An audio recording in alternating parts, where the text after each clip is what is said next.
menciptakan kembali teks anekdot dengan memperhatikan struktur dan kebahasaan. Namun sebelum kita bahas materi ini, marilah kita berdoa meminta kepada Allah Subhanahu wa Ta'ala agar apa yang kita lakukan itu diridhoi oleh Allah Subhanahu wa Ta'ala. Bismillahirrahmanirrahim. Kita bahas tujuan pembelajarannya terlebih dahulu.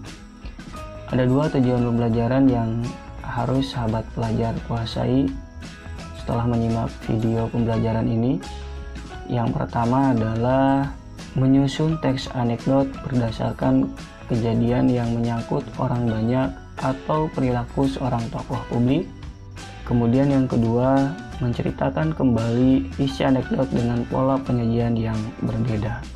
Jadi, dua tujuan pembelajaran inilah yang mesti sahabat pelajar kuasai setelah sahabat pelajar menyimak video pembelajaran ini. Kita bahas tujuan pembelajaran yang pertama, yaitu langkah menyusun teks anekdot. Ada 5 langkah yang mesti sahabat pembelajar lakukan dalam menyusun teks anekdot. Yang pertama, sahabat pelajar mengamati lingkungan sekitar. Silahkan sahabat pelajar amati, temukan kira-kira peristiwa apa yang bisa sahabat pelajar buatkan menjadi sebuah teks anekdot. Jika sudah menemukan, maka kita ke langkah yang kedua, yaitu menentukan tema dari peristiwa yang kita temukan di lingkungan sekitar kita. Itu apa? Jika sudah dibentuk tema, maka kita ke langkah yang ketiga, yaitu menentukan sesuatu yang ingin dikritik. Dari peristiwa tersebut, kira-kira apa yang kita ingin kritik. Jika sudah ditemukan, maka kita masuk ke langkah yang keempat, yaitu membubuhi unsur humor terhadap masalah atau peristiwa yang ingin kita kritik. Setelah itu, ke langkah yang terakhir, yaitu membuat narasi anekdot dari awal sampai akhir dengan memasukkan humor tersebut di dalamnya. Jika itu sudah, langkah terakhir sebelum dipublikasikan atau dikumpulkan, maka saya ingatkan, lakukan penyuntingan terlebih dahulu. Penyuntingan di sini artinya dilihat baik dari tulisannya atau dari alur ceritanya, sehingga ketika dikumpulkan kepada guru, maka itu merupakan hasil yang terbaik dari pemikiran. Ini saya berikan contoh pembuatan teks anekdot.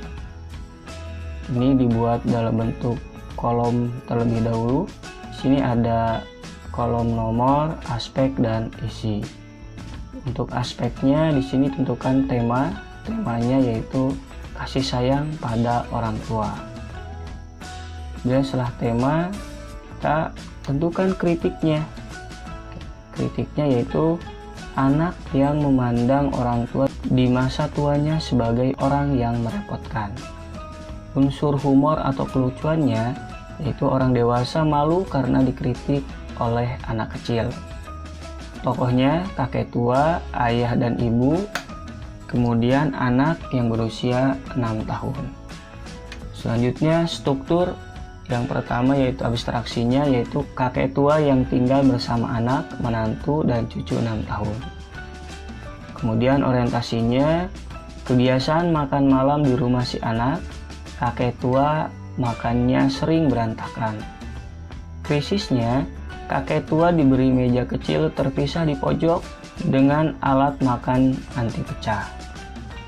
Reaksinya, cucu 6 tahun membuat replika meja terpisah. Kemudian koda, cucu 6 tahun mengungkapkan kelak akan membuat meja terpisah juga untuk ayah dan ibunya. Alur ceritanya, kakek tua tinggal bersama anak, menantu, dan cucunya yang berusia 6 tahun.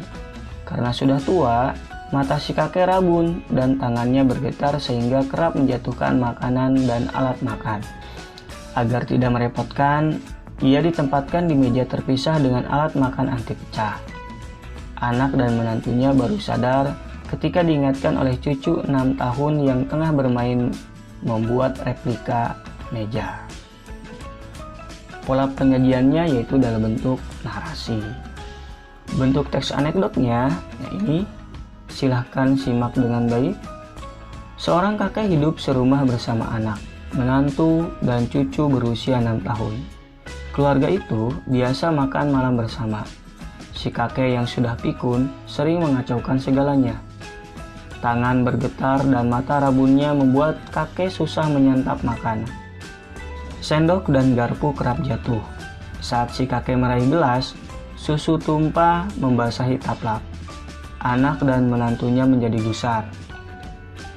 Suami istri itu lalu menempatkan sebuah meja kecil di sudut ruangan, tempat sang kakek makan sendirian.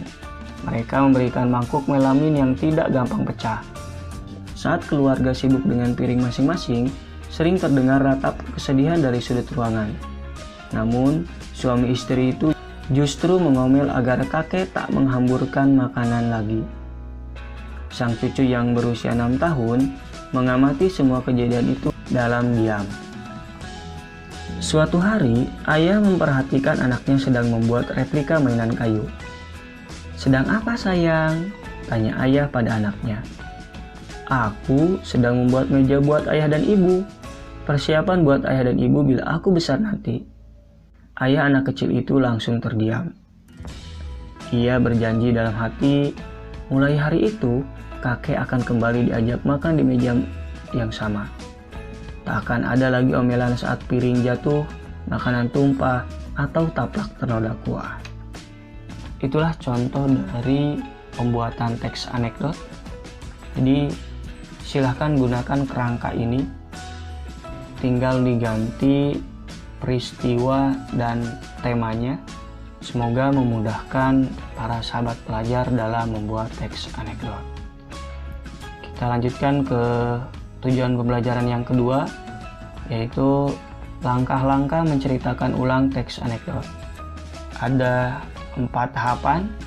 Yang pertama yaitu membaca isi anekdot dengan saksama. Ini hal yang pertama yang harus dilakukan ya. Jadi sahabat pelajar membaca dengan baik, pahami makna dan isinya. Kemudian yang kedua, memahami jalan ceritanya.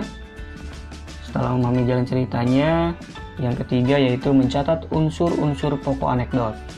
Ini buat catatan-catatan kecil untuk memudahkan mengingat teks anekdot yang nanti akan dibacakan oleh sahabat pelajar. Dan yang terakhir, menceritakan kembali dengan pola dialog atau narasi. Selanjutnya, aspek yang diperhatikan dalam menceritakan anekdot itu ada 1, aspek badan. Artinya, sikap badan kita ketika kita bercerita maka itu harus diperhatikan. Jangan kaku dan jangan juga terlalu banyak bergerak. Yang kedua yaitu suara. Intonasi, artikulasi, pelafalan itu harus diperhatikan dengan baik. Dan yang terakhir yaitu kewajaran sikap. Kewajaran sikap di sini kita harus memperhatikan gerakan tubuh kita. Terkadang ketika kita grogi maka kita melakukan gerakan-gerakan yang tidak sepatutnya kita lakukan. Misalnya banyak menggaruk, garuk-garuk kepala, itu harus diperhatikan. Baiklah, itu yang bisa disampaikan. Semoga bermanfaat. Assalamualaikum warahmatullahi wabarakatuh.